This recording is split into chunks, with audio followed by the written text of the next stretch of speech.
Boa noite, iniciando mais uma live do IARGS. Hoje teremos como convidado o Dr. Leonardo Lamacchia, vai falar para a gente sobre a advocacia do futuro e o futuro da advocacia. O Dr. Leonardo já está entrando, vamos chamar. Boa noite, Terezinha. Eu já vou chamar o Dr. Leonardo, vamos ver.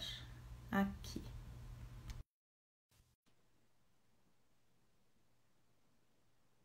Tá entrando. Boa noite, doutor, tudo bem? Boa noite. Aqui é o nosso perfil do IARGS. Tudo bem? Tudo bom, Ana? Prazer, satisfação é minha. O prazer é todo nosso. A doutora Sulamita agradece a sua participação. Eu agora vou dizer umas palavrinhas que ela sempre pede que a gente dê início às lives assim, saudando a todos os presentes, em nome da diretoria do IARGS e pela presidente, então, Sulamita dos Santos Cabral. Saudamos todos os participantes da live, agradecemos ao Dr. Leonardo, que, como eu já disse, vai falar sobre a advocacia do futuro e o futuro da advocacia. Agradecemos também a Terezinha Tarcitano, que é assessora de imprensa do IARGS e também me ajuda a fazer as lives. Como eu faço outra, ela faz nas quintas-feiras. Agradecemos também toda a equipe do IARGS.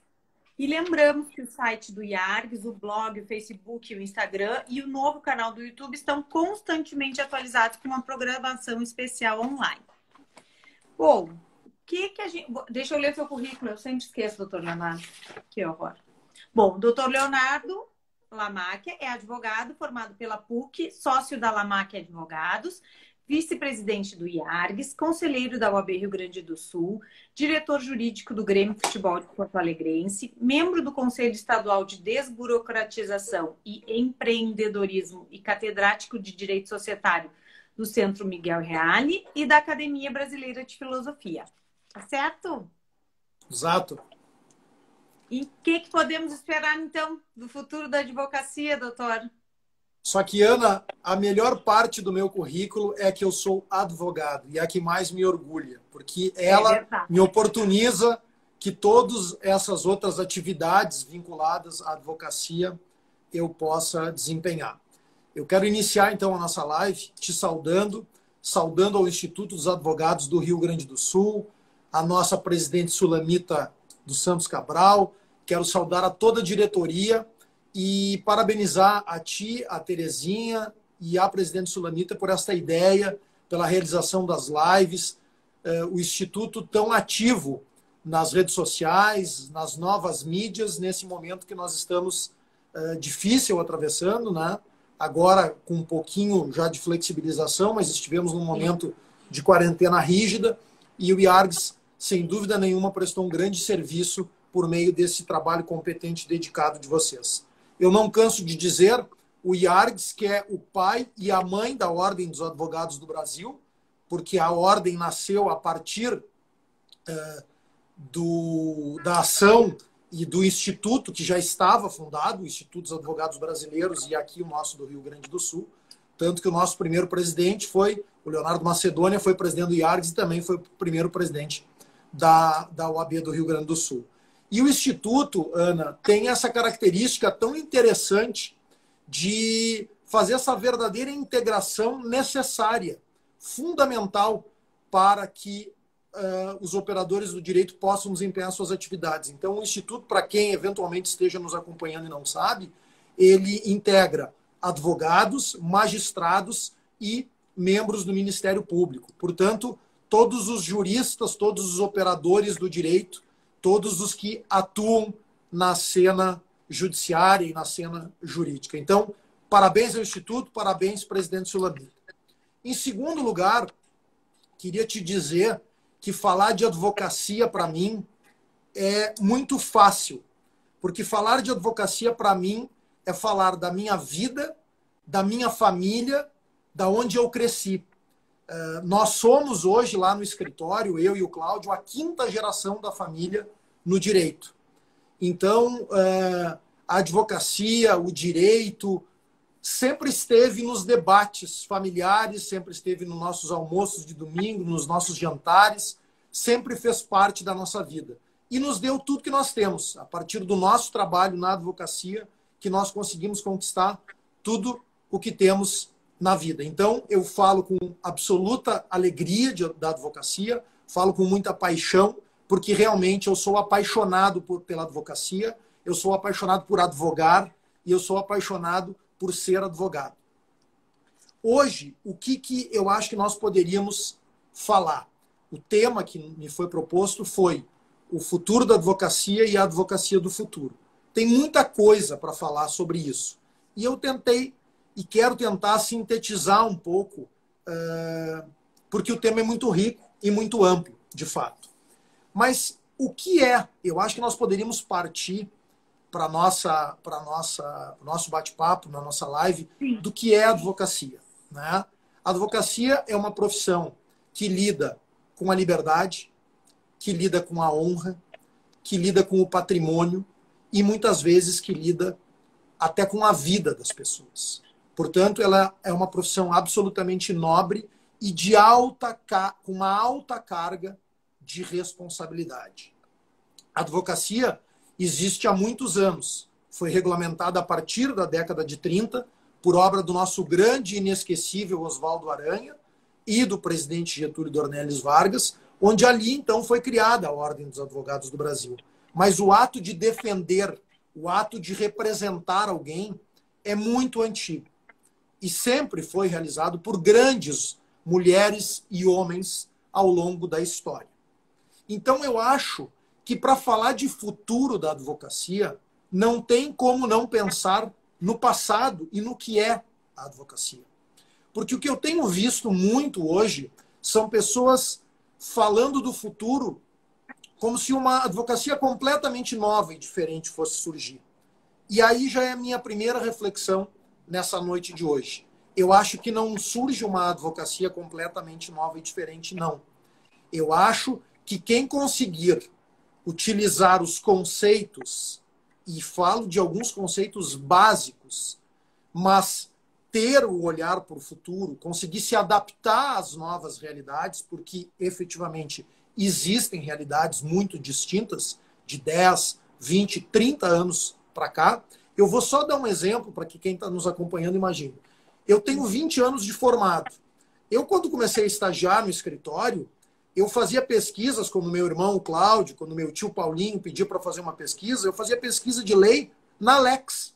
Se nós falarmos na Lex hoje, para muitos jovens que estão nos assistindo e para os estagiários, eles não têm noção do que é a Lex. A Lex era uma parede inteira de livros que nós recebíamos mensalmente com a legislação que foi publicada no mês passado. Sim. Então, eu acompanhei toda essa facilitação que houve, essa mudança, de nós hoje podermos, com 2 cliques no computador, sabermos a lei atualizada, já riscado o que foi revogado, já o que foi alterado pela nova legislação. Então, evidentemente, houve muito avanço, a tecnologia tem um papel muito diferenciado em relação a isso. Acho que para nós falarmos no futuro também, precisamos falar um pouco do cenário atual que nós estamos vivendo no Brasil. E o cenário atual que nós estamos vivendo hoje no Brasil é o que muitos têm dito, e eu me apropriei dessa expressão porque acho ela absolutamente correta e oportuna. Nós estamos vivendo o século da judicialização. Tudo é judicializado, sobretudo no Brasil. Me lembro também da minha juventude, quando meu pai me contava que nos Estados Unidos tudo era objeto de judicialização. Eu me lembro ainda que o meu amado, saudoso pai sempre dava o exemplo. O sujeito saiu caminhando numa calçada, escorregou num lixo, numa casca de banana, processava o município e a prefeitura. Assim era e ainda é nos Estados Unidos. Só que o Brasil acabou adotando, embora com um sistema jurídico totalmente diferente, eles na common law, nós no sistema romano-germânico, nós hoje temos um índice de judicialização muito, muito, muito expressivo. Então, esse faz parte deste contexto, esse cenário atual. Para nós pensarmos em cenário de futuro, nós temos que ter claro como é que é o nosso cenário atual. Então, esse é o primeiro aspecto. Eu acho que há um grande campo de trabalho hoje para o direito, porque muito ou quase tudo no Brasil é judicializado. Nós estamos vivendo uma crise sanitária agora, que é a questão do coronavírus, E estamos vendo que inúmeros temas vinculados ao coronavírus foram judicializados, foram parar, inclusive, na Suprema Corte.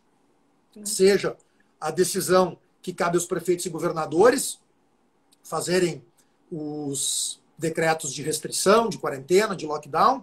Agora, recentemente, ontem, uma liminar do ministro Alexandre de Moraes no que tange a divulgação dos dados pelo Ministério da Saúde. Portanto, muita coisa vinculada a uma crise sanitária da saúde também judicializada. Acho que também temos que avaliar, para falarmos de futuro, que o atual cenário do poder judiciário brasileiro.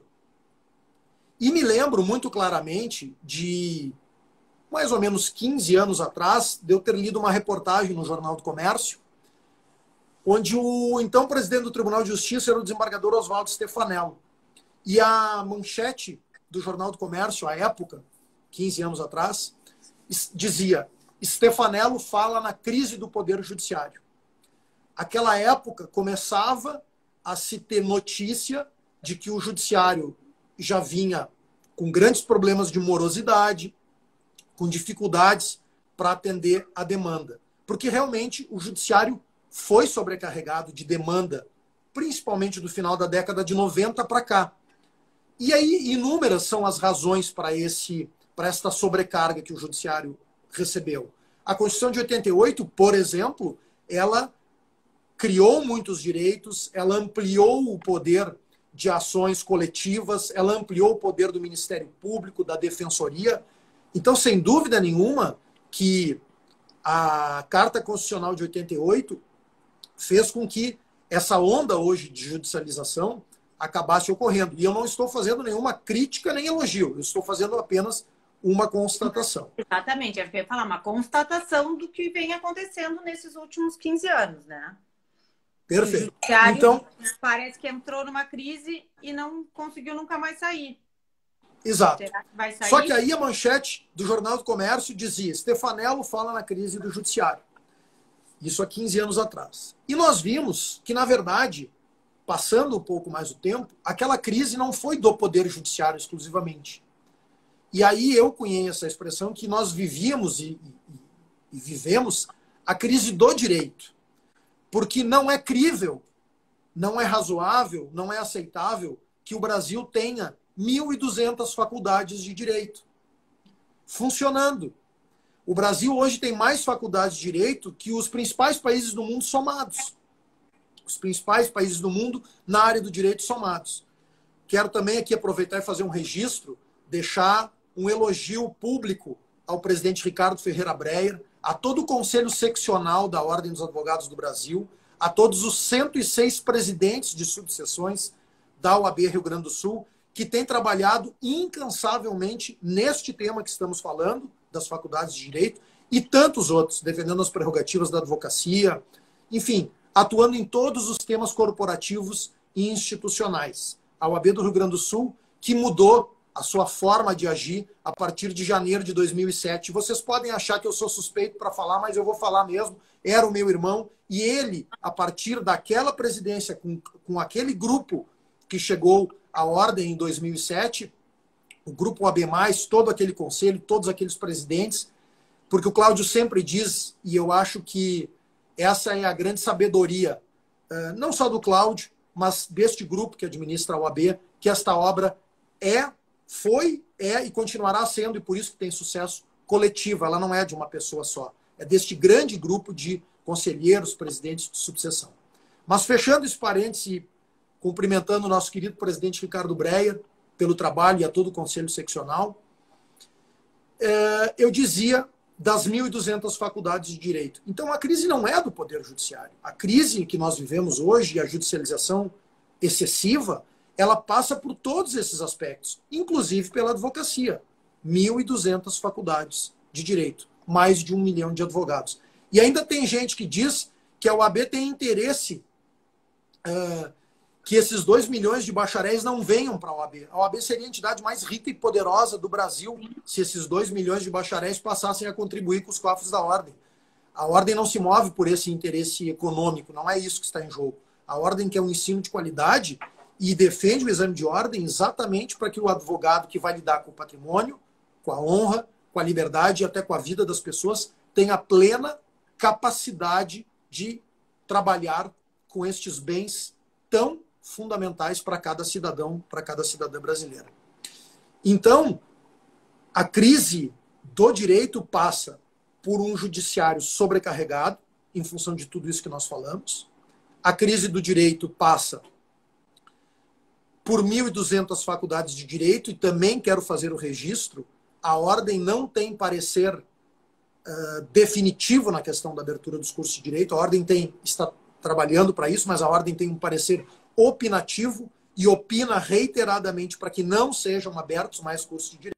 Só que o MEC, até então estou dizendo porque eu não tenho notícia deste último ano, e houve até uma suspensão da abertura de cursos de direito no governo Temer, mas até então o MEC era um verdadeiro balcão de negócios. Sim. A partir do poder econômico de determinadas faculdades que queriam abrir, o MEC autorizava sem que essas faculdades tivessem a menor condição de abrir.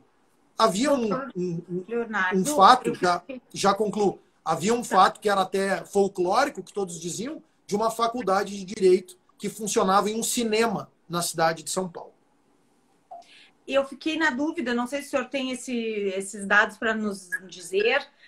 O que eu tenho de conhecimento é que os cursos de direito não poderiam ser na forma EAD, que só o AB teria conseguido, né? Tinham que ser somente presenciais.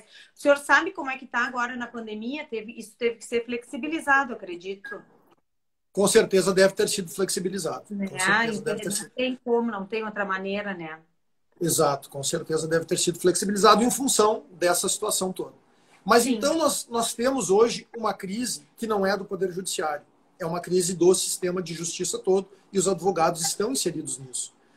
Claro que nós temos que olhar também, quando a gente vai falar de futuro, por isso que eu insistia, neste contexto de hoje. Nós temos hoje um ativismo judicial muito grande por parte de determinados setores do Poder Judiciário.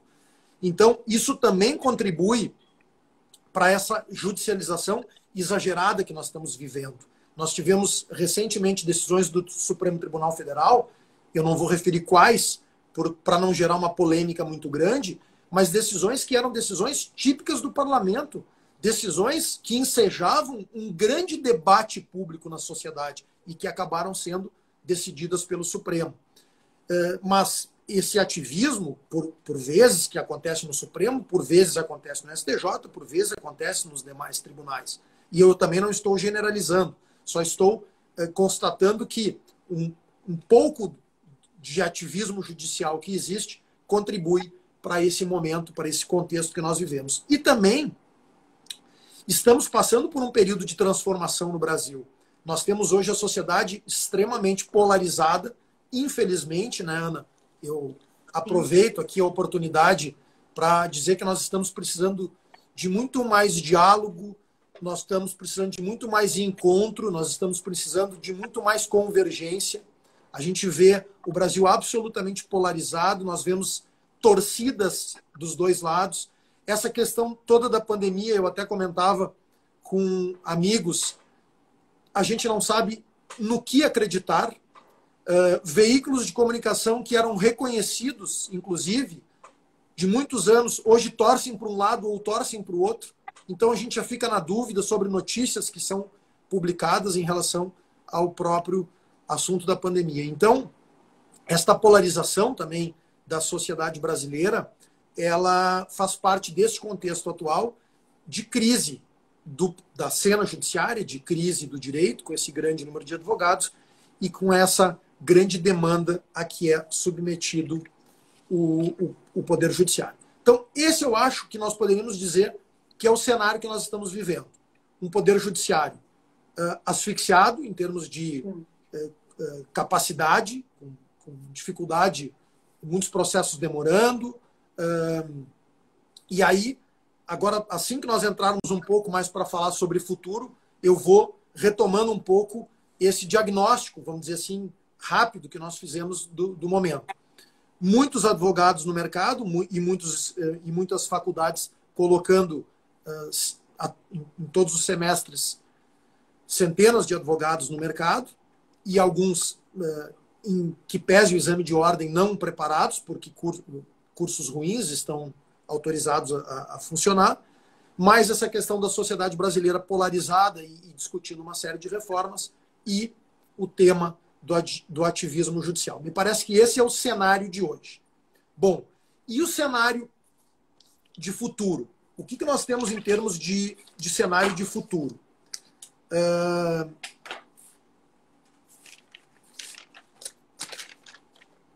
Ampliação, sem dúvida nenhuma. Eu fiz aqui até umas anotações para não esquecer. Ótimo, ótimo. A ampliação da virtualização. Estamos vendo isso hoje com essa questão da pandemia.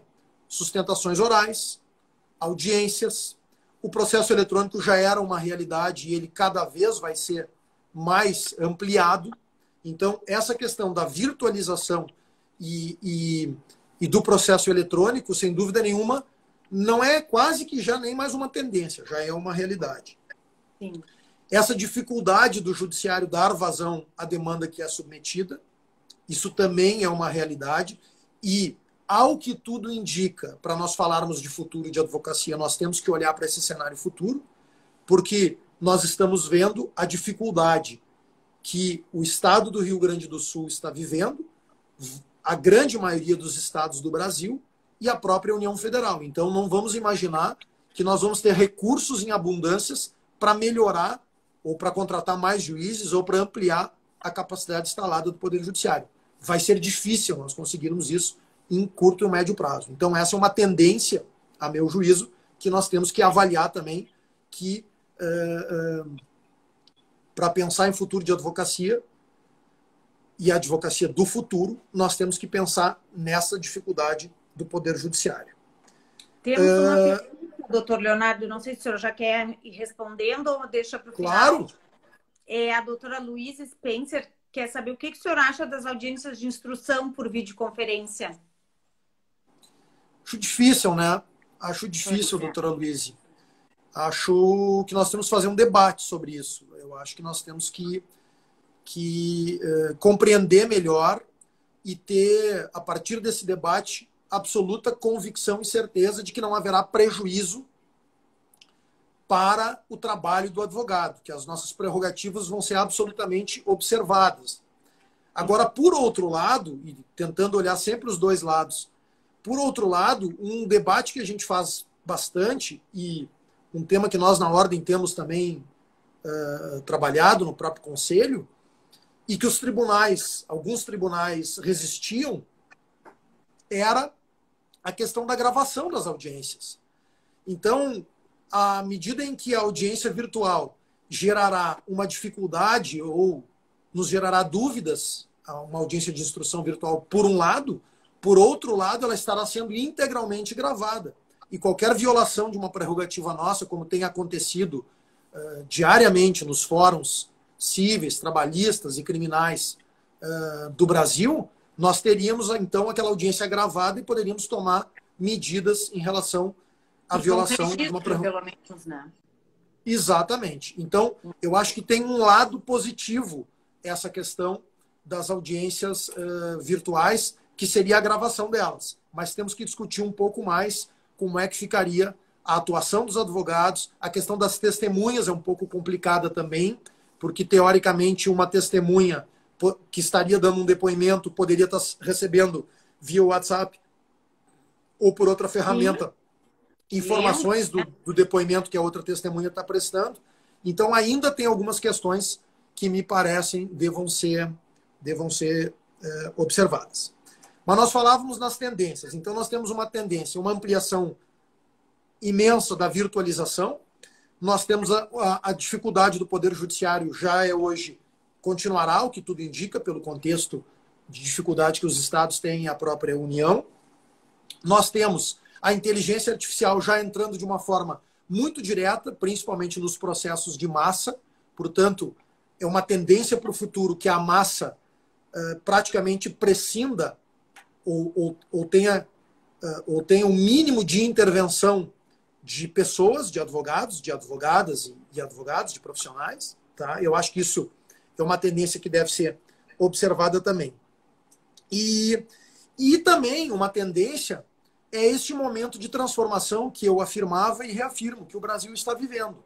Nós tivemos recentemente aprovada uma reforma da Previdência, nós tivemos um governo novo que as urnas colocaram no poder pedindo reforma. Este foi um sinal das urnas claro para o Brasil. Nós tivemos recentemente uma lei de liberdade econômica aprovada, mudando uma série de conceitos.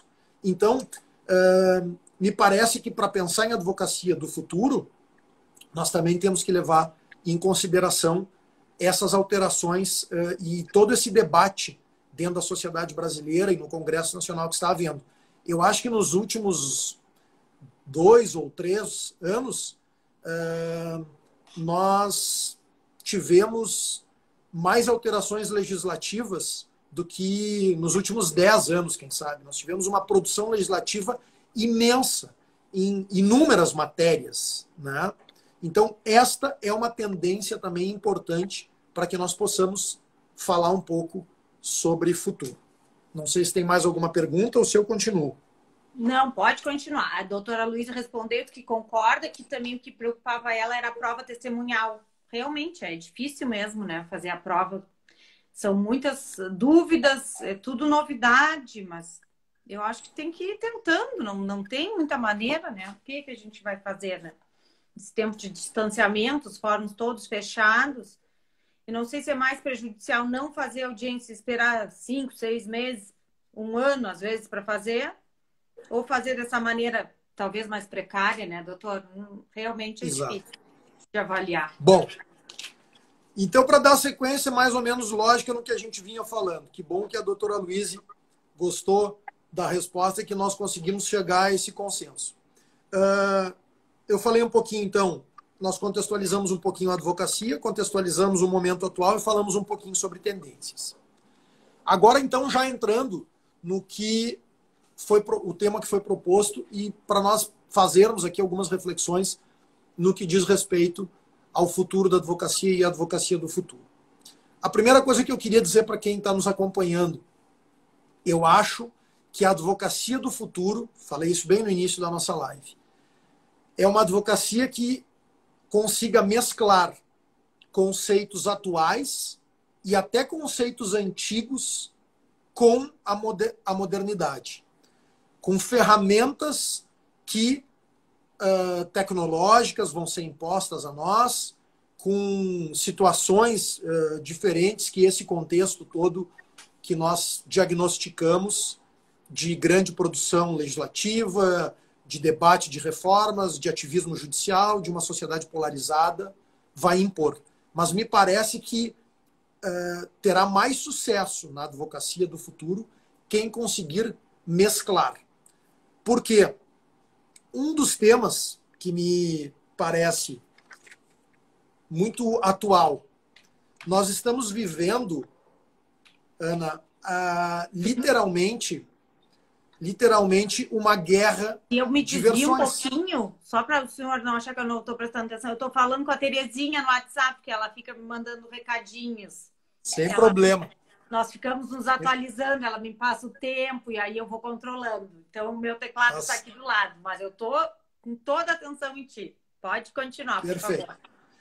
Não, então eu dizia que por que mesclar esses conceitos do passado com essas novas tendências de futuro? Primeiro, porque eu acho que muitos conceitos do passado eles são inerentes à advocacia. A advocacia é uma profissão basicamente humanista. A advocacia lida com aqueles conceitos que nós já falamos. Mesmo a advocacia empresarial, ela tem esse elemento humano, ela tem esse elemento que é intrínseco à forma de advogar. Mesmo que surjam novas tecnologias, existem conceitos que são inarredáveis para a advocacia. Por isso que eu acho este importante aspecto de mesclar. Eu alguns minutos atrás tinha feito e acabei de ver que entrou o nosso querido presidente Ricardo Ferreira Breyer, a quem eu já saudei, já homenageei, já aplaudi pelo grande trabalho que tem feito, juntamente com o Conselho Seccional e com os presidentes das 106 subseções da nossa querida OAB. Um grande abraço, presidente Breyer.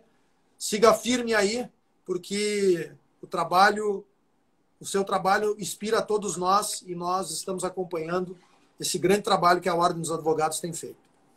Mas então, eu falava de mesclar os conceitos. Vejam os amigos que nos acompanham. Nós estamos vivendo hoje uma verdadeira guerra de versões no Brasil e de fake news. Bom, o que isso nos impõe? A primeira vítima desta guerra que nós estamos vivendo é a verdade. Esta é a primeira vítima dessa guerra que o Brasil está travando hoje em relação à polarização que está havendo e essa quantidade de notícias falsas e de dúvidas que estão surgindo. A primeira vítima é a verdade. Bom, se a primeira vítima é a verdade, se nós estamos vivendo nesse contexto, mais do que nunca, nós precisamos que mesmo a advocacia do futuro esteja arraigada a conceitos de ética, de credibilidade, de transparência, de fidúcia. Então, esses são conceitos que nasceram com a advocacia há muitos anos atrás, mas que estão diretamente ligados à condição de advogar e à condição de ter sucesso na advocacia. Então, primeiro ponto de reflexão de advocacia de futuro que eu faço é isso. Olhe para os conceitos da advocacia tradicional, porque alguns deles são inarredáveis e inegociáveis, e nenhum advogado terá sucesso sem esses conceitos. Bem, além disso, a advocacia do futuro. A advocacia que é uma profissão, como nós falávamos, que exige destemor, exige muita resiliência, porque o nosso dia a dia é vitória e derrota. Né? Às vezes nós fazemos o melhor trabalho, a melhor sustentação oral e não temos necessariamente sucesso num processo. E a nossa atividade ela é de meio, ela não é de resultado. Nós temos que fazer efetivamente o melhor trabalho. E isso nos impõe essa batalha diária do ganhar, do perder, do ganhar uma liminar, de fazer o melhor possível, de abraçar a tese do cliente, de viver a angústia do cliente. Isso, ela nos exige, esse contexto da advocacia nos exige muita resiliência. Também nos exige destemor. Então, esses são conceitos que, mesmo com a virtualização, mesmo que muita coisa surja diferente no futuro, continuarão tendo que ser uma realidade de cada um que quiser ter sucesso na profissão.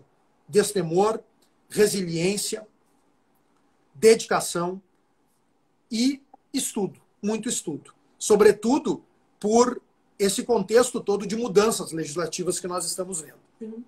Mas eu queria avançar um pouquinho mais. Posso só ler, porque a doutora Sulamita escreveu, que ela está claro. de excelente posicionamento, compartilhamos as ideias do nosso vice-presidente.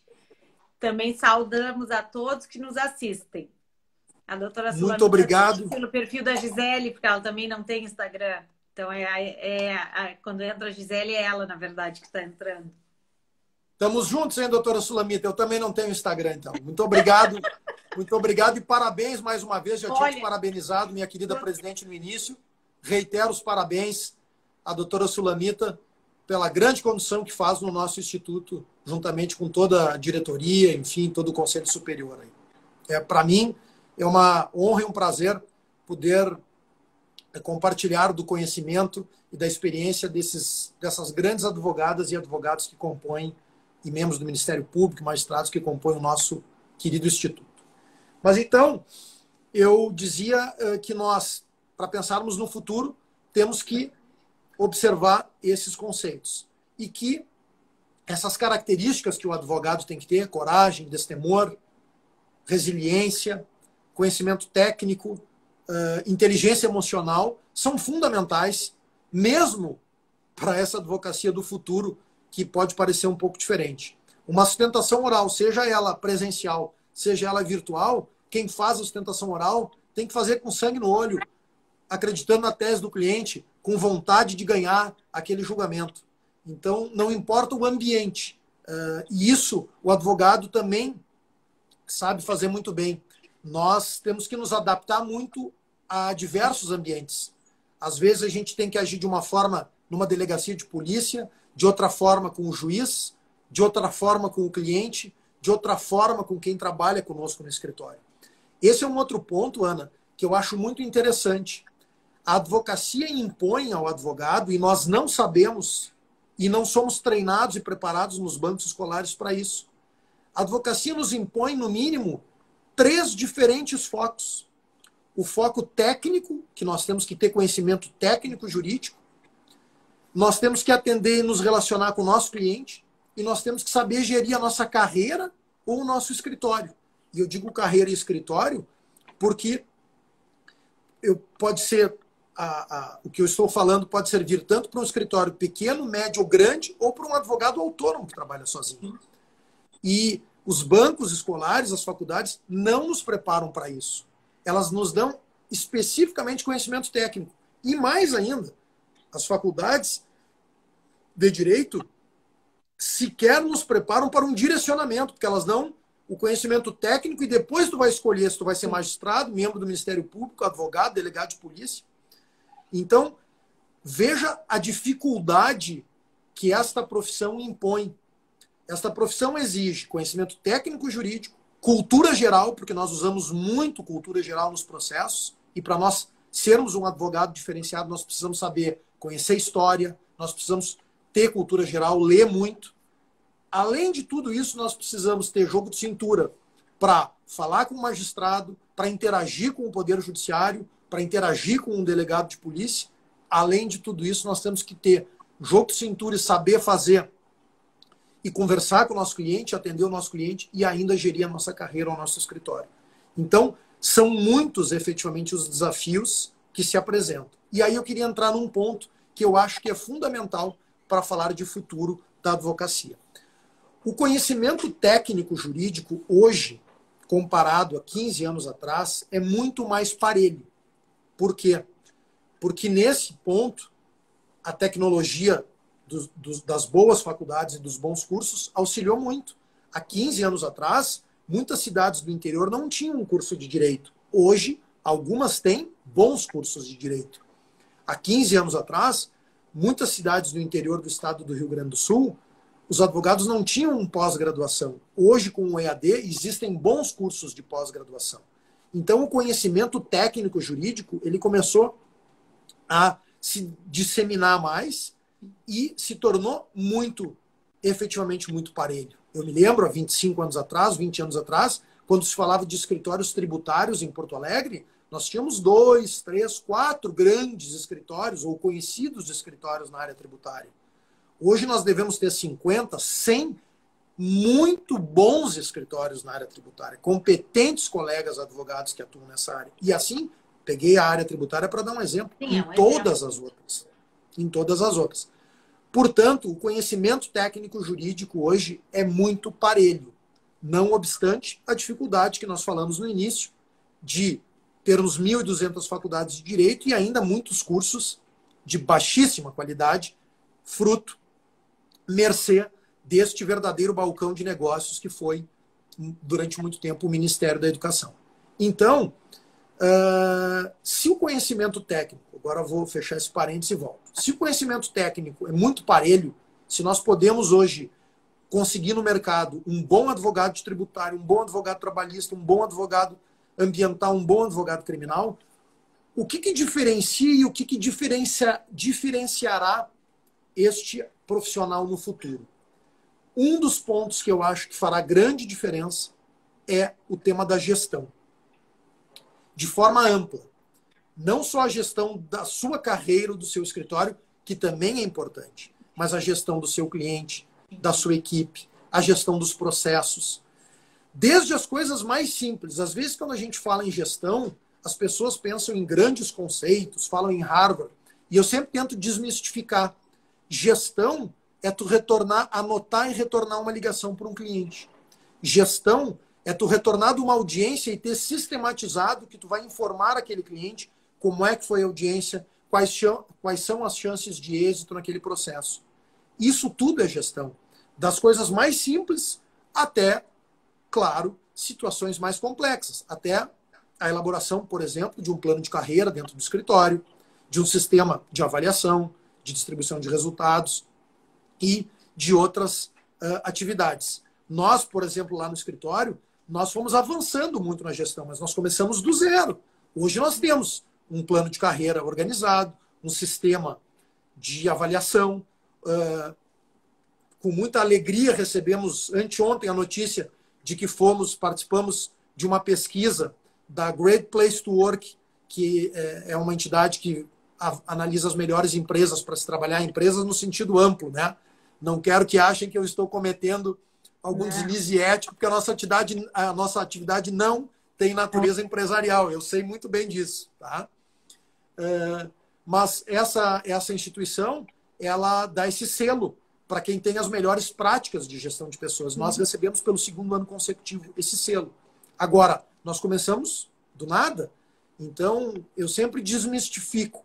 Não precisa contratar uma grande consultoria, não precisa gastar rios de dinheiro, não precisa estudar em Harvard para conhecer gestão.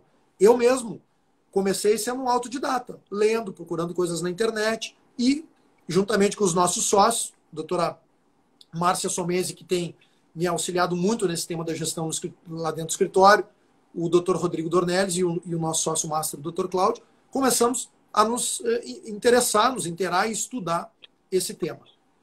Então, eu penso que, para falarmos de advocacia de futuro, temos que necessariamente ter o tema da gestão. E gestão da carreira ou do escritório não é responsabilidade da OAB, não é responsabilidade do cliente, não é responsabilidade do Poder Judiciário, depende única e exclusivamente de cada um de nós. Nós é que temos que nos desenvolver ou a nossa carreira ou fazer com que o nosso escritório se torne mais organizado. E quem está me ouvindo falar, às vezes gestão parece uma coisa distante. A gestão, como afirmei e reafirmo, ela vem e perpassa questões absolutamente simples. Por que ela é tão importante? Porque se eu estou organizado dentro do escritório, tenho um organograma, sei quem vai atuar em quais processos, sei quem tem a melhor expertise em determinada área, tenho uma sistemática de retorno para o cliente, seja quando volta de uma audiência, seja de atualização permanente do cliente sobre o processo. Tudo isso vai fazer com que eu me diferencie no mercado, porque aí nós vamos voltar no que eu falava no início. Iguais a mim, ou a ti, ou qualquer um advogado qualificado tecnicamente, o que vai diferenciar ele no mercado? Se nós temos vários advogados qualificados tecnicamente, é como é que ele se relaciona com o seu cliente, é como é que ele se relaciona com quem trabalha com ele, com a sua equipe, é como é que ele dá retorno de forma proativa para o cliente. E para que tudo isso aconteça, é necessário que haja uma sistemática de gestão interna do escritório. Então, eu acho que a gestão é fundamental. E gestão, o fato de nós termos gestão dentro do escritório ou ampliarmos gestão, não muda nada aquilo que dizíamos da essência da advocacia. A advocacia, e não pode tirar a preocupação, muito pelo contrário, né? A gestão ela tem que ser uma ferramenta para que o advogado possa ter mais tempo para se dedicar ao processo. Uma frase que o Dr. Cláudio Lamarck usa muito, sempre conosco lá no escritório, e há muitos anos eu ouço ele dizer isso. Processo se ganha no detalhe. E é exatamente isso. E para que a gente possa analisar com todo o detalhe um determinado processo, nós precisamos estar organizados sob o ponto de vista de gestão. Uma outra frase muito interessante que retrata um pouco isso, eu ouvi do nosso ex-presidente do Conselho Federal da OAB, grande Bernardo Cabral, que disse que o advogado é o cirurgião plástico do fato. E é verdade. Nós pegamos um determinado fato e quase que trabalhamos como uma cirurgia plástica, no detalhe, de forma cuidadosa. Isso vai fazer a diferença. E para que nós possamos trabalhar com esse grau de detalhe num processo, de fazer a diferença, de ganhar o processo, a partir de um detalhe nele ou um detalhe de natureza processual, nós precisamos estar organizados dentro do escritório, sob o ponto de vista de gestão. Se eu tiver que estar falando no telefone, lendo o processo e sair correndo para o tribunal fazer uma sustentação oral, eu não vou conseguir efetivamente fazer nada disso bem feito. Então, eu acho que para falar de futuro da advocacia, necessariamente nós precisamos que os advogados que queiram ter sucesso, primeiro, mesclem esses conceitos antigos com conceitos novos, porque a advocacia é esta atividade que exige resiliência, destemor, conhecimento técnico, muito estudo, muita cultura geral e, evidentemente, com gestão e atenção às novas tecnologias. Muita gente me pergunta, será que a inteligência artificial vai acabar com a advocacia? E a minha resposta é, como o ministro Marco Aurélio Mello do Supremo Tribunal Federal de vez em quando gosta de dizer, desenganadamente negativa. Não! Obviamente que a inteligência artificial não vai terminar com a advocacia, porque a advocacia é uma atividade que necessita de inteligência emocional, de destemor, de feeling, de sensibilidade. Isso a máquina nunca vai ter. Não. A coragem que um advogado e uma advogada tem, a máquina nunca vai ter. A sensibilidade para fazer uma pergunta numa audiência, a sensibilidade para fazer uma colocação numa sustentação oral, jamais a máquina vai ter. Porque a advocacia é uma atividade humanista, é uma atividade que tem todos esses aspectos que perpassam ela. Agora, aí me perguntam, mas a inteligência artificial vai impactar no futuro da advocacia? Evidentemente que vai impactar. Já está impactando, porque os processos de massa, esses sim, vão ser mais diretamente impactados pela inteligência artificial. Diga. 10 minutinhos, só para lhe avisar. Já estamos nos encaminhando para o final. Só? Sim, porque a não live tem é 1 hora. Aí a gente pode entrar de novo, se tu quiser. A gente sai e entra de novo, não tem problema. Eu por mim, está sendo tão prazeroso aqui que eu fico falando a noite toda contigo. É o Instagram que tem tempo. Não, até estou te avisando, porque ele corta. Nunca me aconteceu, mas que corta, assim, simplesmente tira do ar. Aí a gente entra de novo, não tem problema. Não, então eu vou já me encaminhar para o final. Tá bem.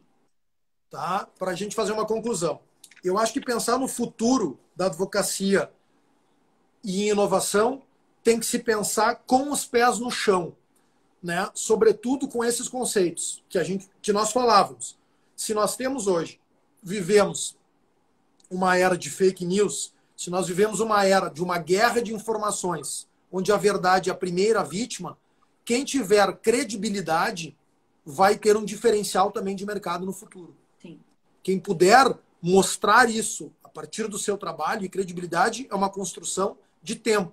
Então, para os jovens advogados que nos acompanham, vamos falar em inteligência artificial, em robôs, claro, mas vamos falar em ética, vamos falar em credibilidade, vamos falar em transparência, porque se nós, a partir do primeiro dia da nossa atividade profissional, nosso primeiro dia de profissão, carregarmos e construirmos esses conceitos, nós, daqui a 10, 20, 30 anos, teremos sucesso na nossa profissão.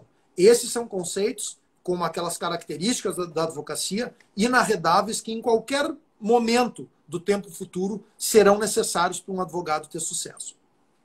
Inteligência artificial não substituirá, mas com certeza vai impactar. Eu participei de uma palestra com o nosso querido Cagé, o Cagé lá de São Paulo, nosso conselheiro federal, sócio de um grande escritório em São Paulo, e o Cagé me dizia, Leonardo, tu está muito impressionado com essa questão da inteligência artificial.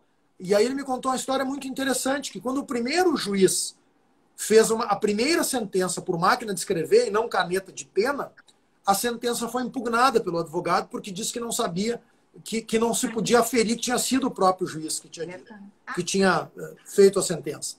E aí ele me disse, isso faz parte da vida. Aí depois da máquina de escrever veio o computador e assim foi indo.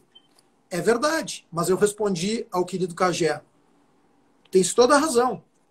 Assim como houve todo esse avanço da caneta de pena para a máquina de escrever, para o computador, agora eu vou entregar a minha idade, para o computador 386, o 285, os PCs, quando eu comecei lá no escritório, ainda na nossa sede da Praça Dom Feliciano, e agora com essa quantidade imensa de tecnologia à nossa disposição, mas tem uma diferença, sabe, Ana?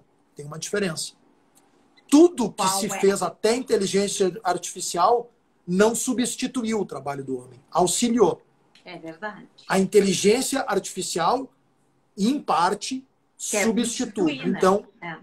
Então, evidentemente que ela vai impactar mais do que nós tivemos de impacto tecnológico até agora. Agora, vai substituir? Jamais.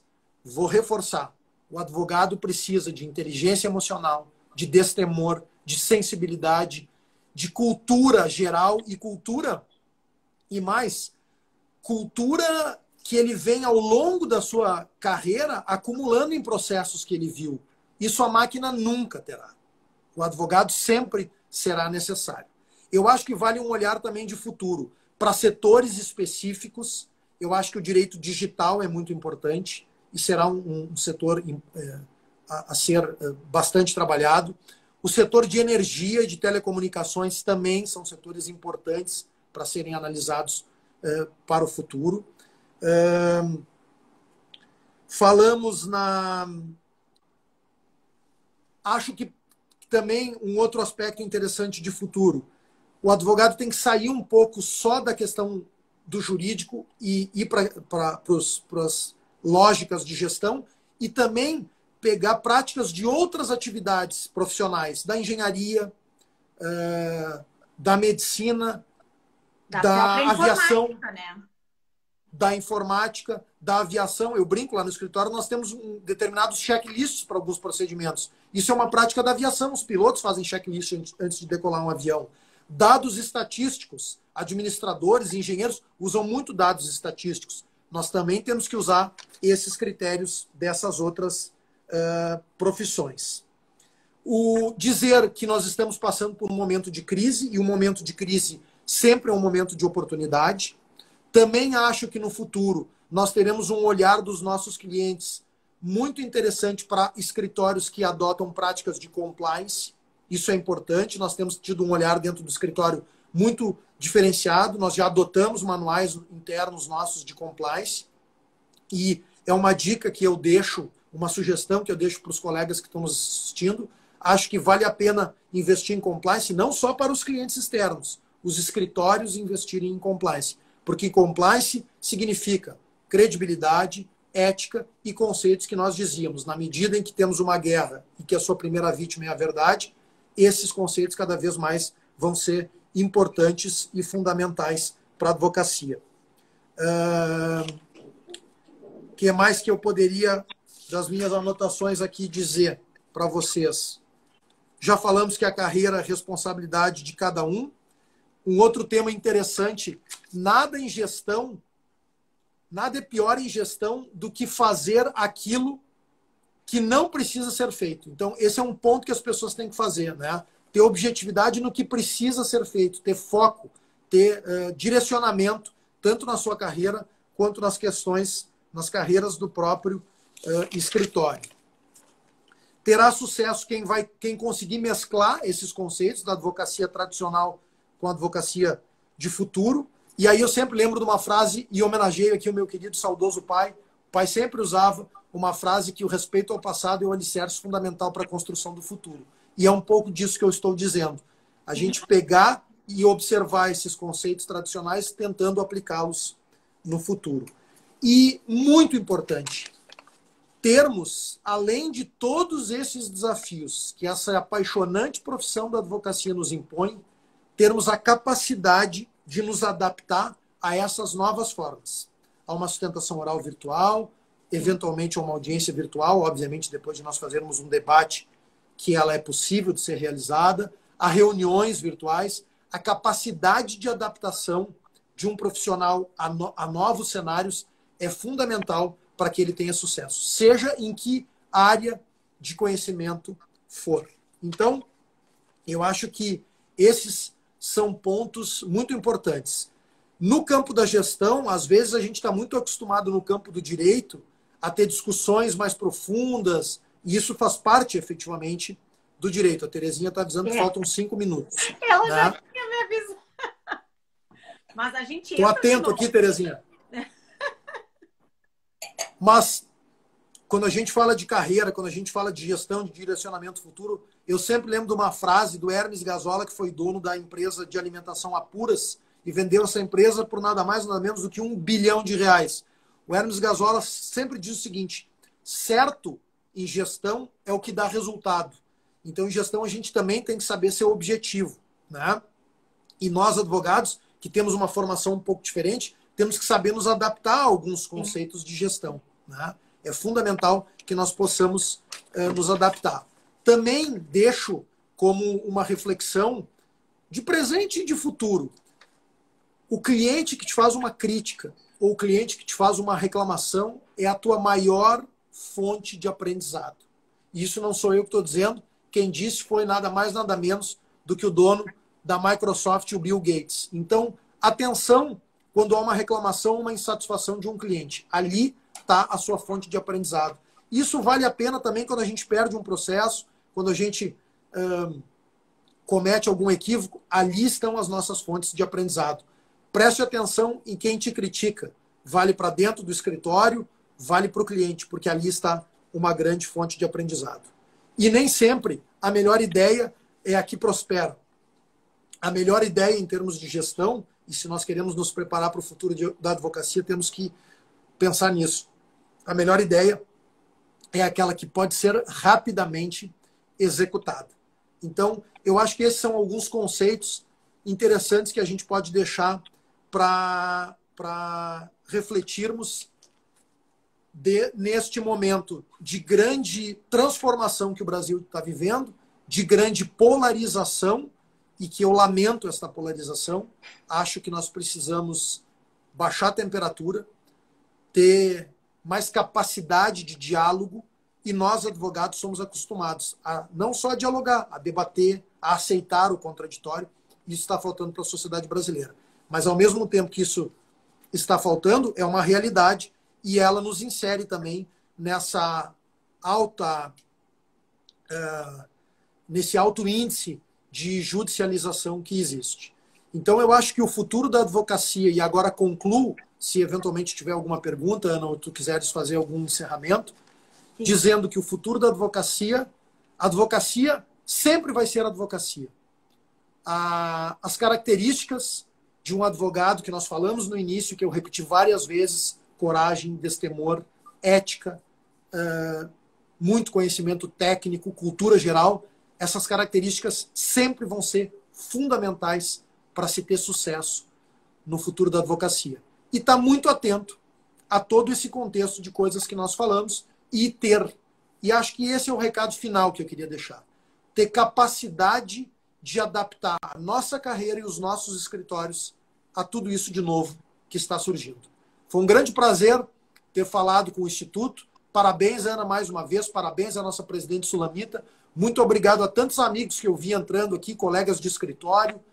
E dizer da minha alegria também. Tudo isso que eu troquei um pouco de ideias com vocês, eu represento todos os meus colegas da Lamac Advogados, os sócios e todos os advogados que trabalham lá, que me ajudam a aprender no dia a dia e poder vir aqui trocar ideias com vocês, com conceitos que eles me ensinam no dia a dia lá no nosso escritório. Perfeito, perfeito.